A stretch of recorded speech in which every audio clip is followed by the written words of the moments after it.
Hello everybody and welcome back to Muramasa the Demon's Blade. This is Momohime Act 6.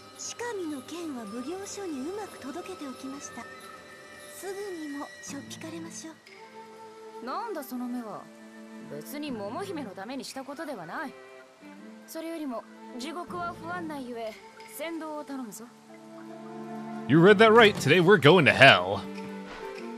After about 4 of the provinces though, there are a lot of areas that I want to check out because we get a lot of new areas unlocked from the sword. None of them really important, but hey, more money, more swords, it all works out well in the end. First off, we're going to stop by Owari District. We've been here before, but I figure might as well show off a weapon art, show off some fights, take a look around.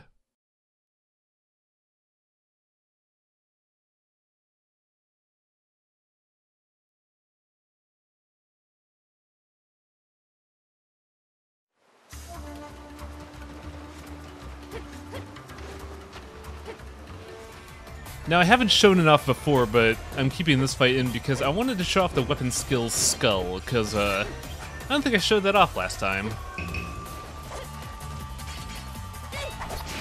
Skull is an alright defensive maneuver, but as an offensive one, it kind of sucks, mainly because it gives it pushes the enemy back and gives them invincibility.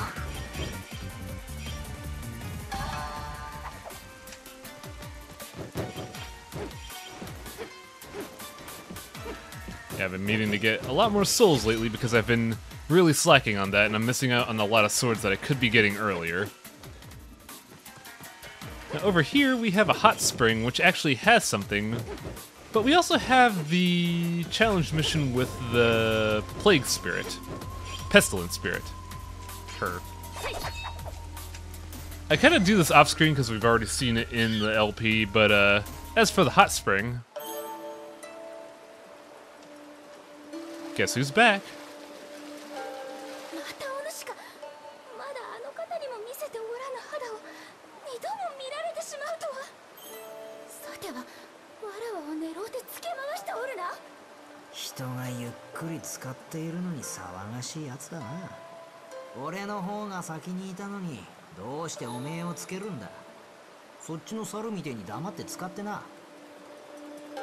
Momohime is very accusational.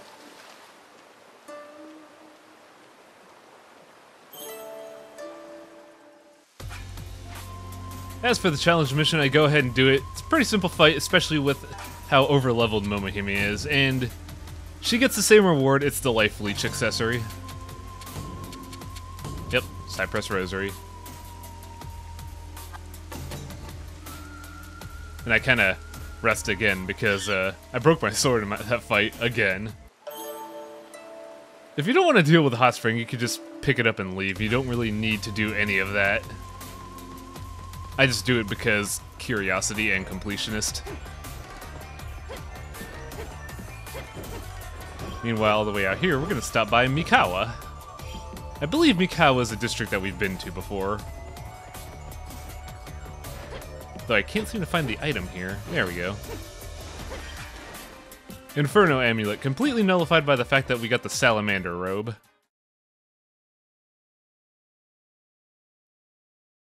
Yeah, Mikawa, we've been here once before, I believe.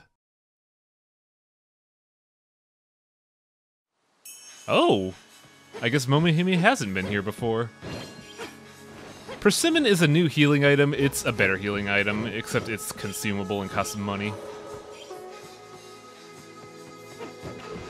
And there's another hot spring here. Sadly, this one has nothing.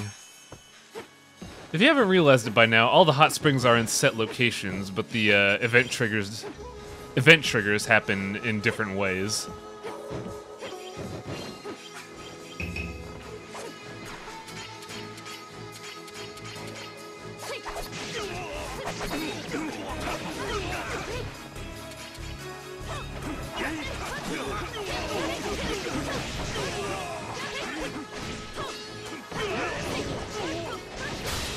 Yeah, those kite ninjas they're just terrible.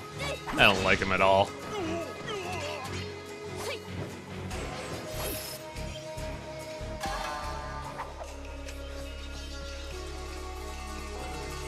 We do get close to a level up around here.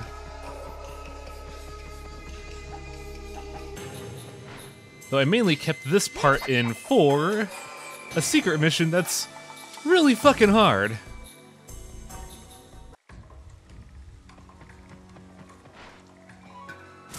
That's no joke. We fight 7 samurai as a mid-boss, and they are scaled pretty high.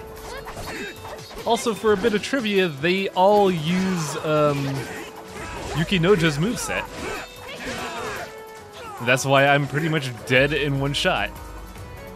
Save that for later.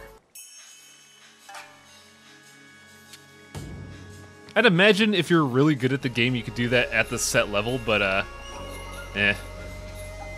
This guy, though, we haven't talked to him before, so let's see what he has to say.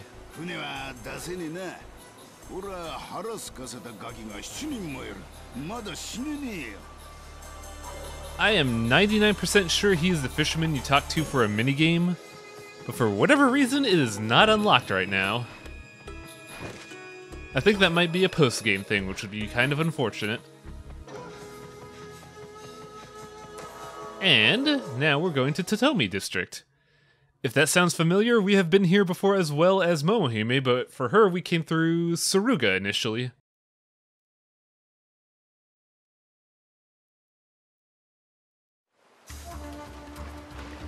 Yep, now that we have a sword, we can break this barrier and gain absolutely nothing.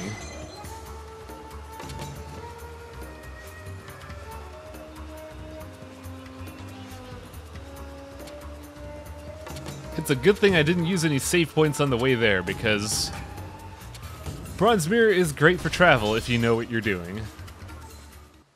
We're back. Now let's go to Omi District.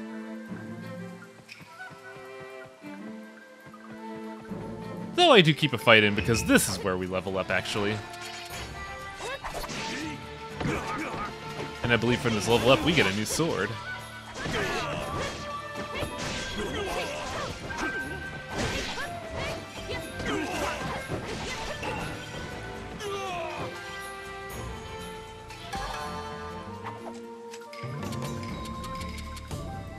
Let's see, what do we get now?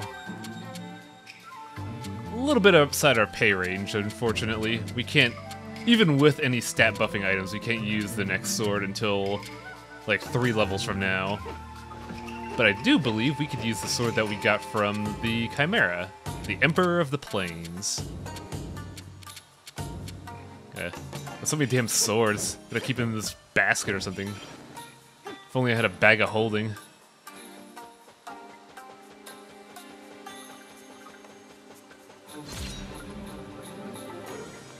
As for the skill of the sword, we learn what it does somewhere around here.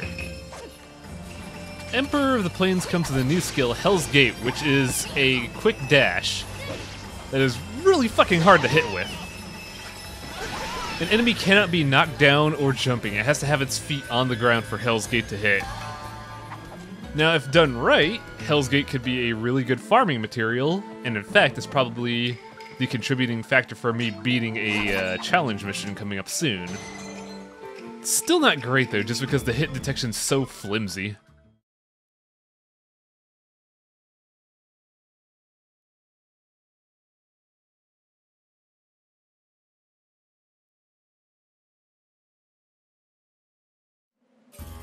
Omi District, we haven't been here as Momohime, but back in Kisuke's arc we've seen this before.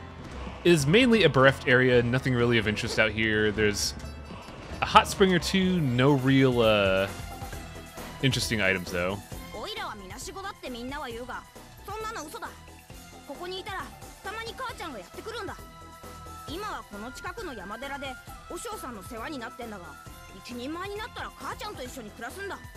I don't know what he's about. I don't know if he's the same one as on the east side of Japan, but that NPC seems kinda arbitrary in my opinion. I got a lot of money as Momohime, but it's never enough. Especially when I go and do something crazy, like buy a lot of trout. We also could buy squids, which will come into play later, but now I'm broke. And I'm 1 recipe short. which means the collection video for all the food is going to take a little bit longer. I don't even bother trying to go through that gate since it's one we can't break. If there's a gate in the map that you could... If there's a gate you could break on the map, it'll show up as a flashing icon rather than a flat icon. But we got the chased blade. Chast blade? Chased? I don't quite know how you'd pronounce that. Simply put, it's a weapon with the Hornet skill set. But it's not a good one. I mentioned before that Earth Hornet's a really good skill that you get early on, but this version is actually not that good for the sole reason of you can't mash out in it. I'll detail it further once we actually use it in a fight.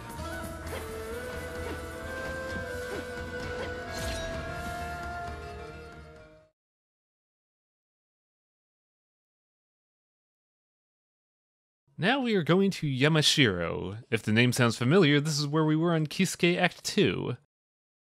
It's a very big area, so I'm not re-exploring it again for a third time. If you want to see it again, just go to Kisuke Act 2. It is freaking huge. There's a lot of stuff in it. Unfortunately, I can't afford any of it either. Mainly because I'm broke and bought that Epicurean recipe early on, but I'm also going to waste my money here.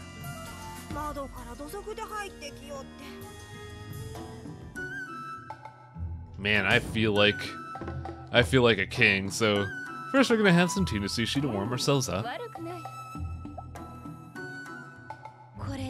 Then we're going to indulge. Let's get some lobster tempura.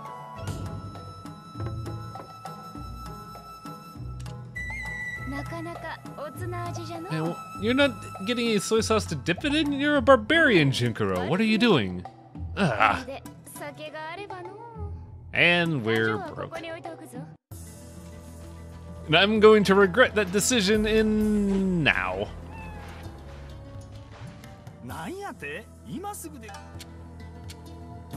He has more campfire foods that I don't have. Namely the squid one, which would be really helpful in the circumstance. If you don't know, squid is the next upgrade of healing items. If I remember right, grilled fish heals 2,000, while grilled squid heals 4,000. And I've had squid before. Squid's really good. I could see why squid heals 4,000.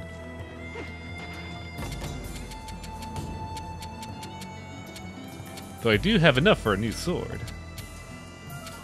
Also, notice the disparity between how much spirit I have versus how much souls I have.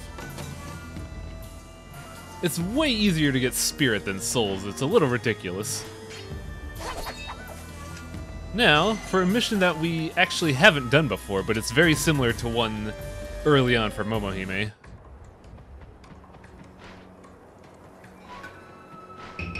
"100 ninjas. This is actually the easiest one because they throw you the lowest level ninjas, so all you really have to worry about is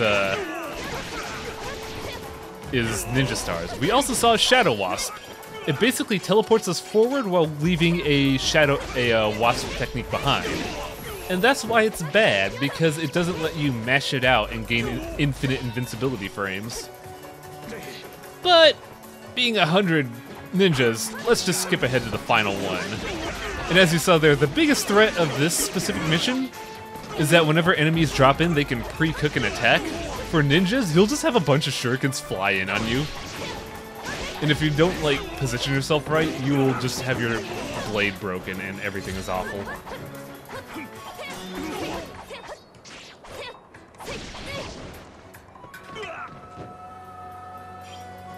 And would you look at that? Our first 100-man melee defeated. Kinda worth it? Not so much in my opinion. The Beelzebub saucer is unique. It allows you to decrease the fullness gauge after eating a food. This means you could get rapid fire healing off, but with how late in the game you are, you should have heals that heal you fully instantly, so it's not really that useful. However, it got me a lot of souls, so let's use our new swords. I could use that sword as well if I had more souls, but I don't. We got the Graceful Crane and the Sword of Chaotic Storms. Both long swords. One has a really good ability, though. There's also a hot spring here. We've seen this before. Kept this in, though, because there's a fight here, and I get to show off Concealing Mist. Concealing Mist uses your entire sword HP bar, but it makes you invincible for a few seconds, so if you know a strong attack is coming, you could use it. In retrospect, now that I mentioned that in commentary, this would have made the boss of this chapter super easy. But now we are all the way out here in the green sector. But we're also going to show off Sunring. Sunring is odd. It's a very useful ability if you know what you're doing, but it doesn't do a lot of damage. I think it makes up for it by hits, and it's meant to be an escape mechanism, but I didn't really get much mileage out of it, you know?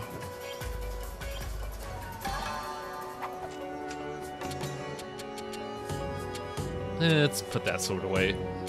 I probably shouldn't have, because the invincibility sword is super good.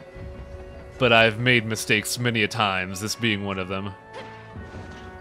All the way out here in the Abandoned District, we get a free item. Chaos Mask.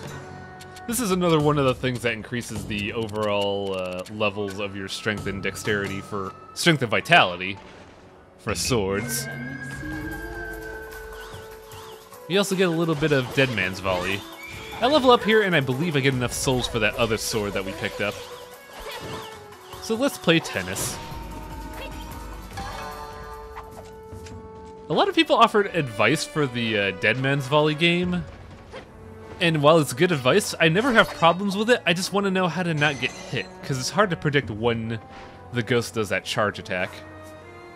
Now, I mentioned we're going to hell, and the way to hell is through a well. Welcome to Tokatsu, the 8 views of hell. I do like the music here. On its own, it's not good, but it really sets the atmosphere well for how just utterly despair-wrenching this level is. Now, if you ever pay attention to Japanese media ever, it is time for the classic trope of the red and blue demons. Red and blue Oni, whatever. Now, I am not sure if this is intended or not, but if you take a look at the background, you'll notice a lot of shadowy figures in the back, very downtrodden individuals, seemingly emaciated in nature. And the atmosphere of the background, can't believe I'm saying this, looks a lot like the intro to Dark Souls 1 when they're introducing the furtive pygmy.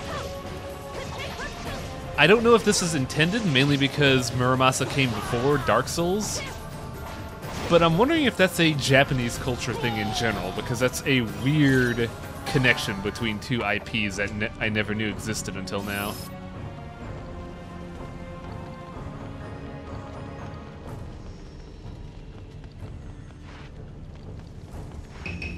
So I bet if you're looking at the video right now, you'll notice that we are at roughly 19 minutes in a 15-minute video. That is not anything extra. This entire chapter is long by the sole merit that the red-blue demons, Oxhead and Horseface, this being Horseface, are the most obnoxiously long fights in the game for 2 reasons. 1, they are HP sponges. To wit, I will be using the cheap-ass combo because if you don't, we go into step 2. They love to camp off screen, and it is fucking infuriating. If you know what you're doing though, you could infinitely lock them into a combo and then kill them easily. But the fact is, it takes a long time because they have so much HP. It is really obnoxious. Also, if you weren't aware, Oxhead and Horseface, that being Horseface that we just killed, are gatekeepers of hell in various cultures. I believe they make an appearance in La Mulana as well. Trying to recall information on them, I believe they were of the Indian culture of hell? I'm not 100% sure there. We also got the new sword, Blade of the Wine Moon. That's a, I don't know if that's a translation thing or not. Because I don't know what a wine moon is, so it's just completely over my head.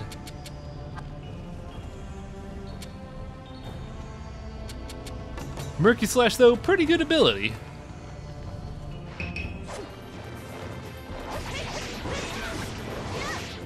Murky Slash is a lot better because it's the same 3-hit combo skill, but it also acts as a launcher. So you could open up your combo game by a fuck ton. We also see a new variation on the Gaki, the pink version.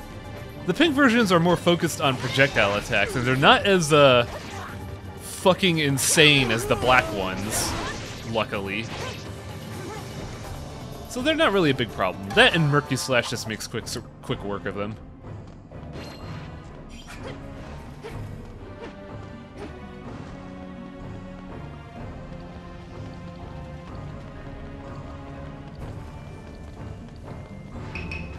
So to pad out the commentary, I would like to mention that Odin Sphere HD is coming out soon. I got to play the demo on my PS Vita recently, and not gonna lie, really fucking good. The game is a lot faster now, and I don't mean that from a performance aspect. If you ever played the original Odin Sphere, that game was really slow because it couldn't process multiple bodies well. Not only is that problem resolved, combat is so much faster and a lot more dynamic. By merit of Odin Sphere, A uses Muramasa's combat, which is good, but B, it has a higher combat game by merit of having active combos like in Odin Sphere and Muramasa, but also motion combos like in a Street Fighter game. So you could bind 2 skills and then use 2 skills and make your combos go completely fucking off the wall. If you're watching this right now, you could get the Odin Sphere demo in America on the PS3 and the PS Vita.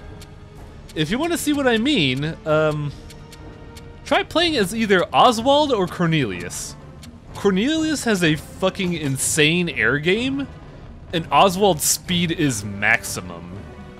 If you don't know what you're doing with Oswald, you will literally fly off the screen and then lose track of your combo. They might need to tone down Oswald's speed a little bit.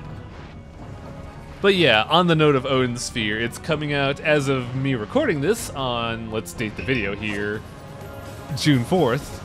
It'll come out June 7th.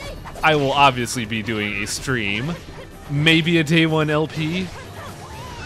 But the bonus stream I'll say will be a part of the Muramasa LP just to compare the combat system. Because there is a lot by comparison for Odin Sphere HD and Muramasa. And it bears mentioning, honestly. It's basically Vanillaware's combat system evolving over time. Wow, I'm getting bad with my pauses and commentary. And I'm desperately trying to fill out the commentary because there's a lot of time to fill as we beat these demons to death. I am really excited for Odin Sphere HD though. I'm also a little sad because I wasted about $45 buying a Black Label PS2 copy, thinking they wouldn't possibly do an HD remaster of the game. I said this 3 years ago, and then fast forward to last year where I'm screaming in joy and frustration. But yeah, Odin Sphere HD is pretty great just because the combat system is better, the overall menu systems are faster, and they're introducing new bosses and tile sets, which is something that the game desperately needed. I believe plot progression is going to be the same though, so if you don't like doing the same level 5 times, you probably won't enjoy it. In the meantime though, let's take a time to appreciate the fact that these Gaki are not terrible. They're not absolutely insane and out for blood. Now we should be nearing the boss. We have roughly 3 tiles left, but it's still gonna take a while because at some point they're gonna be introducing even more tedious fights.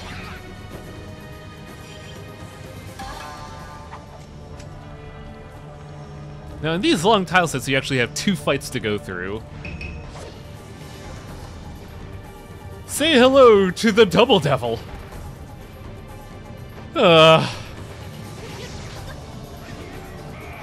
I don't know if I've mentioned this specifically in this LP, but I've been doing a lot of Dungeons and Dragons sessions lately as a DM.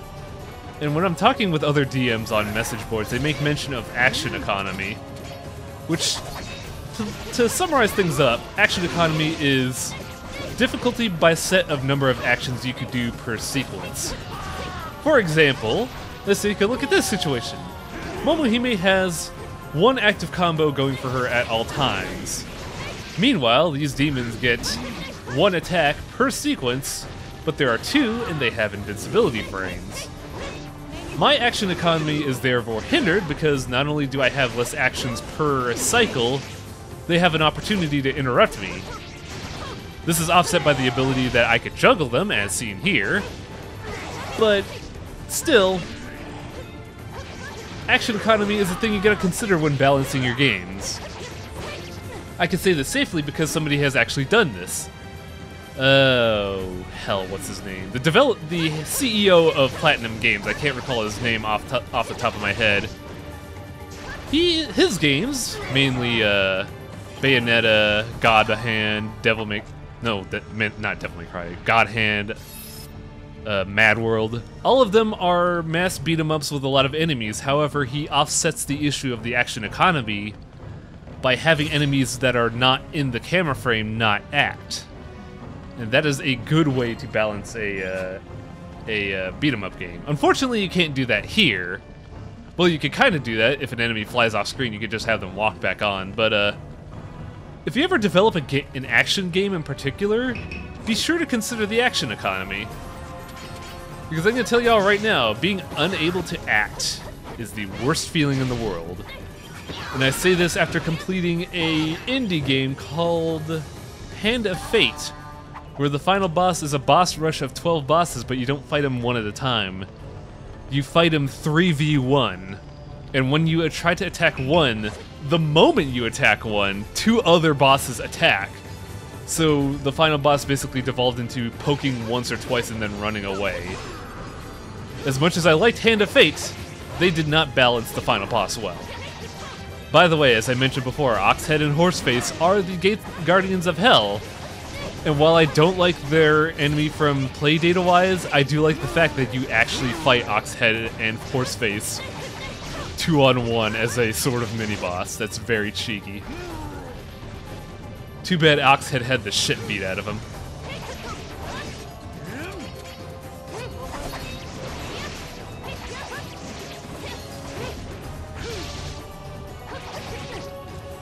I do gotta say I like the detail on the enemy designs. You don't see much anatomical detail in enemies nowadays, especially in enemies that you're gonna be killing in mass, so it's nice to see Vanillaware take the time to take pride in their designs as I beat the shit out of them.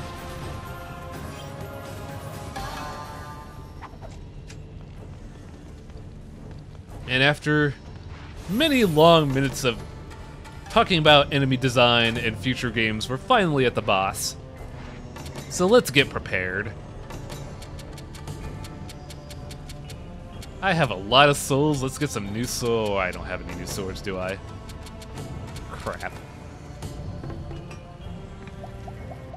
I guess the only thing I can do to prepare is eat.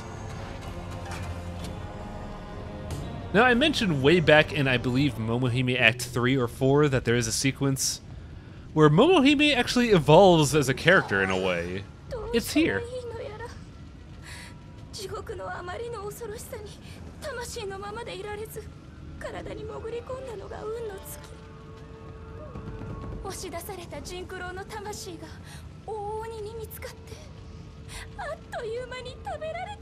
I kind of wish that this sequence was animated and not narrated, but that's just me. There were limitations with this game engine. Mainly the budgeting for this was a little terse. As I mentioned in the episode 0 history video of this LP, when this game was in development, this was about the time Vanillaware, and more specifically George Kamitani, was in crippling debt. So they had to cut out a fair bit of sequences for this game, namely cutscene animations. Which is why you have these little vignettes, I want to call them? That are mainly dialogue and no real action. An unfortunate circumstance, but given the development cycle of Muramasa, it's not surprising.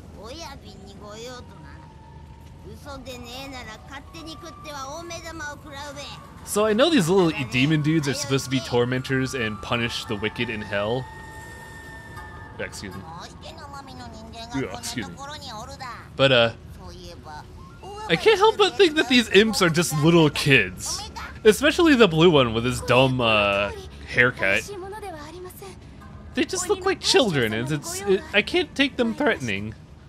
Which is kind of surprising, because I'm pretty sure if I met one in real life, they would kill me dead on the spot.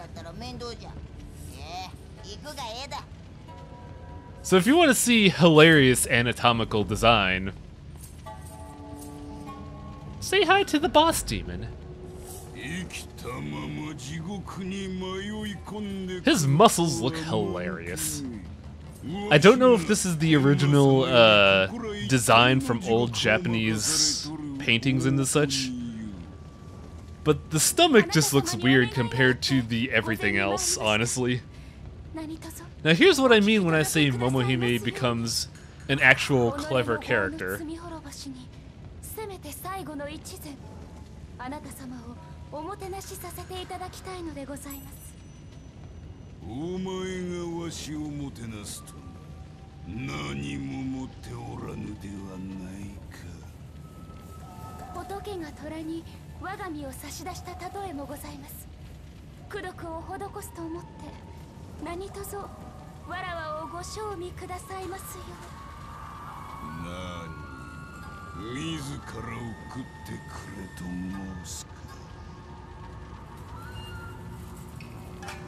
Now, she is fully aware of the circumstances at hand and how Jinkuro has been eaten, so she's going to rectify this. But she's also fully aware of the circumstances.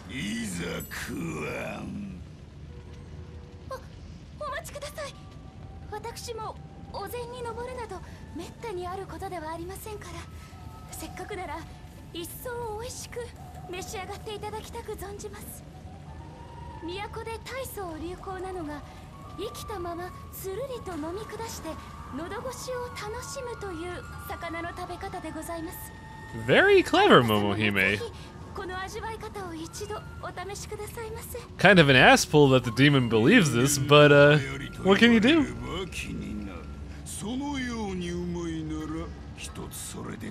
Personally, I feel like the act of savoring food comes from the act of chewing and just reveling in the flavor. But, yeah, you can also just swallow things whole. So yeah, good job, Momohime.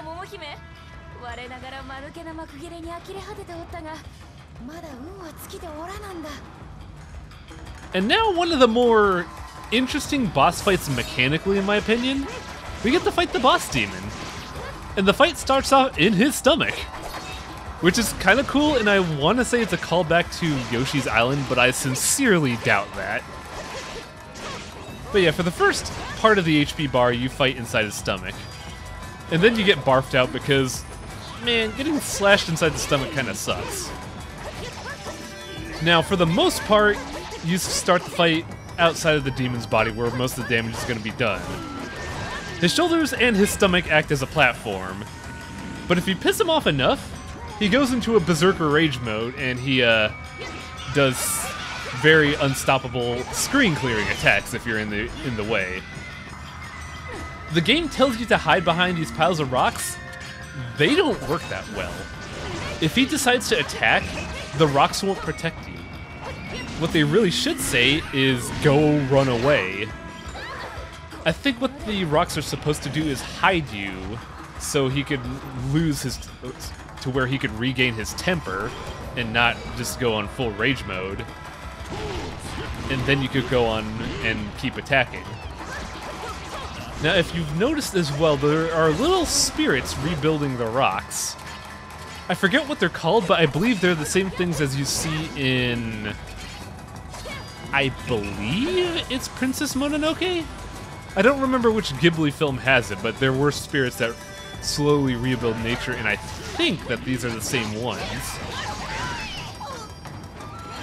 But yeah, when I say this fight is interesting mechanically, I am actually earnest. This fight is cool from a mechanical standpoint, because you could stun the boss, you could beat up the boss. One thing you're not going to see, though, when he goes into Berserker Rush, he can grab you and eat you again, which means you get a free HP bar from fighting in his stomach. However, A, that rarely happens, and B, it's not going to happen in this video because I actively tried to avoid that. I don't have a lot of healing, so I don't have the luxury of risking that. Now, when I say it fails, it doesn't really follow the rules that they set out for it. The game says hide behind the stones, but hiding behind the stones doesn't really help in the long run. No matter what you'll be doing, you will piss him off and then be forced to run away from him anyways. And because of that, it's very hard to just have a segment where you could just straight up beat down this demon. And then when he goes into phase 2, he has even more tricks up his sleeve that prevent him from being damaged. That is kind of the downfall of this fight. You never really get a good foothold on him to just properly wail on him like you did with Tsuchigumo or Ippon Datara. But I still like the fight. It does make sense that you would not have the time to beat up a demon this huge. Especially since A, he's eaten Jinkuro before, and B, you are a tiny human versus a demon. But yeah, I really don't have much else to say about this fight. It's a interesting fight mechanically, doesn't really work out too well in execution, and I still have a bar and a half of HP left. Oh no. We have yet to see some of his other attacks, though. He's being really stubborn about him, just wants to do machine gun jabs. And then he does this, which really fucking hurts. I'm just desperately trying to get away because I am hurting. Now, an interesting thing about this fight, you can farm souls here because the little imp demons do generate infinitely.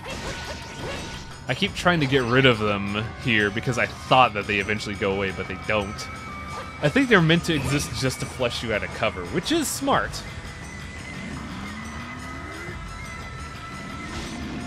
Man, he's got a long range. I'm pretty sure I was out of the range of that grab. How'd he do that?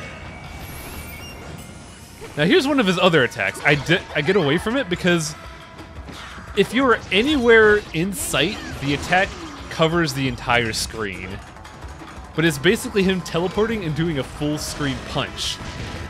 And if you pause the frame data, I just noticed this now while recording, you actually see many small faces in his fist.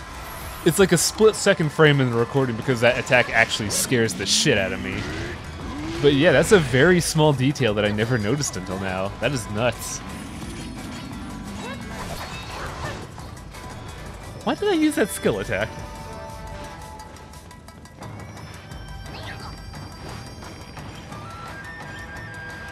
Yeah, unfortunately, when he gets into this phase, the fight drags on a lot longer than it should, honestly.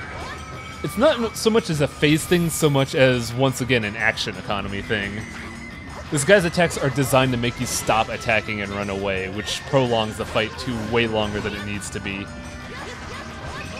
I also think my propensity for attacking him in the head is a contributing factor, because I have never seen him attack this much.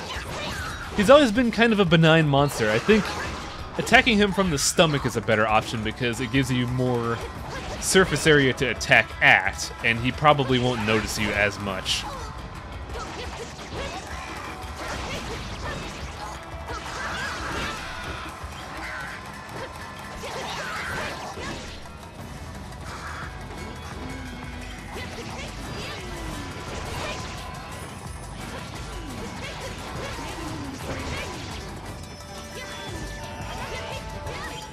Luckily, we got him in a stun here, which is a great time to get some damage in off of him.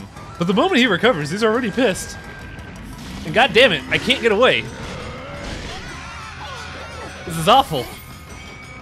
His grab game is insane. What the hell? It's like I'm fighting a pro Zangief player. Okay, good. I'm safe.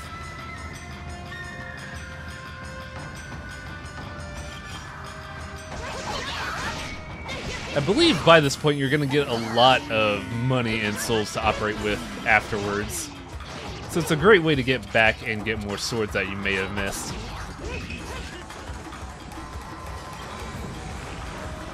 Whew. That one was a little close, actually.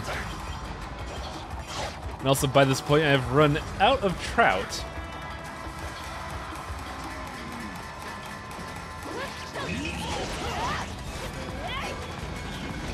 Now, I brought out the Sun Ring because I just then realized, wait a minute, I could exploit invincibility frames here. However, approaching him is the tricky subject. Also, one of those little imps got a hit off on me, bastards.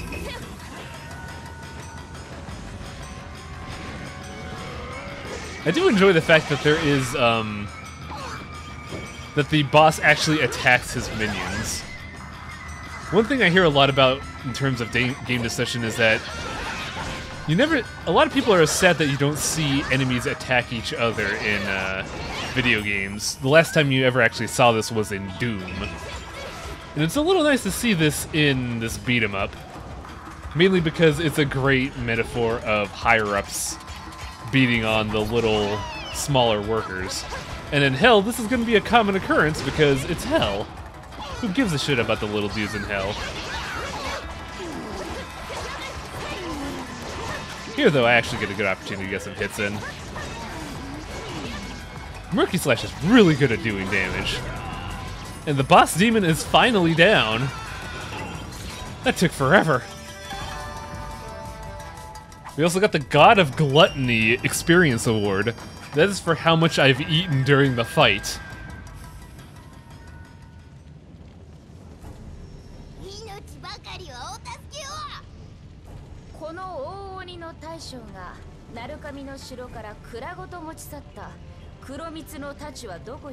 Yeah, I've been meaning to mention this throughout all of the Momohime episodes, but they keep calling it the Dark Resurrection Blade in subtitles, but it's the Kuromitsu Blade.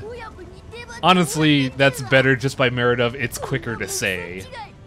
And it's a little bit more easier to remember. I feel like Actually, it's not, because I actually forgot Kuromitsu, so never mind.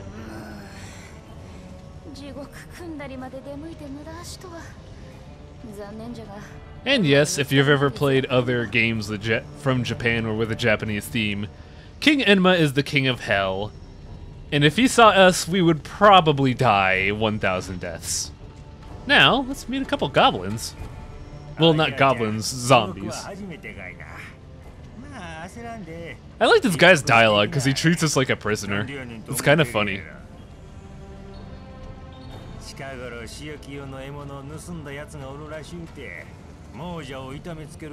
Yeah, this is the part of the game where they make mention that Enma is aware that one of his weapons were stolen and was brought into the human world. So he's pretty pissed.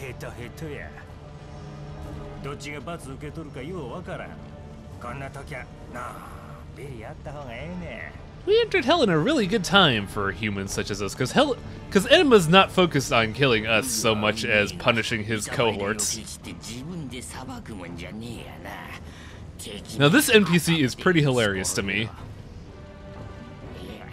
And it's also kind of brutal, because Yasuhachi is a really big dick.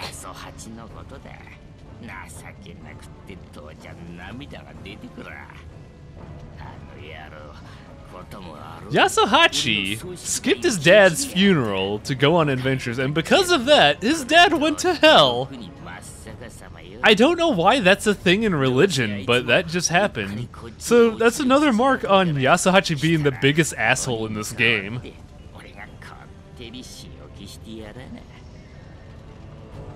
Now I do like this chapter just because look who's here.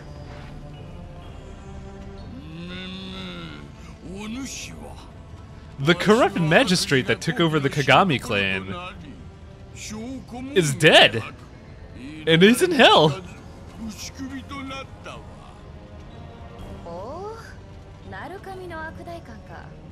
I also like the fact that he doesn't have a name anymore, he's just corpse.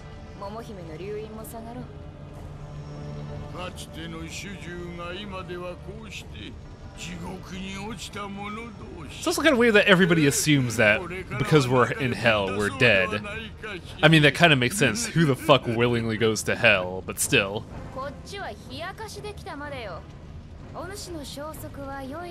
I kind of wish Momohime was in this cutscene just so she could remark on this guy being here. And then he goes to sleep. Hi, Kongiku. What's up?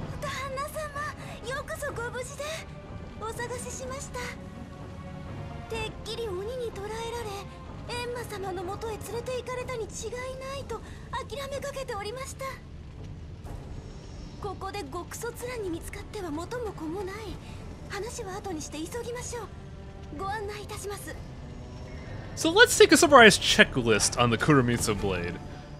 We thought Yukinojo had it, but he said it was left at Kagami's magistrate. We go to the Kagami clan magistrate, and it's not there. They say a demon took it to hell. We went to hell! And the Kuromitsu blade wasn't there. So what's Jinkuro up to now?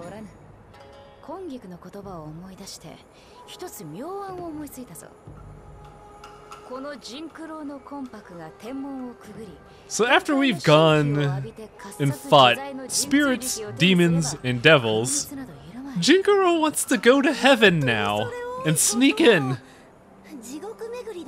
I don't know why, but Jinkuro's shenanigans make me laugh because it's like a Saturday morning cartoon with his plots, and I really enjoy playing his story because of it.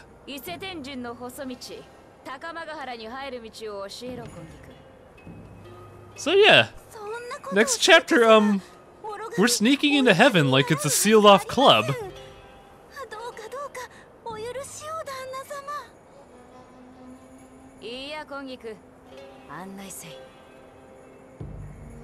Since we're over leveled though, we do have a couple swords to work with.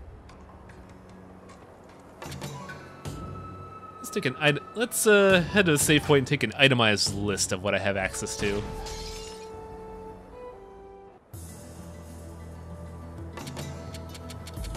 From that boss, we got a weapon called the Demon Slayer. This is kind of what I meant by the localization thing. In Kisuke, we got Arachnie and Fairtide, yet for Momohime, we get Demon Slayer. They could have just called it the Spider Slayer. We also forged the Amethyst Blade. However, the next sword we get is a little outside our pay grade, so we'll be working with those two next time.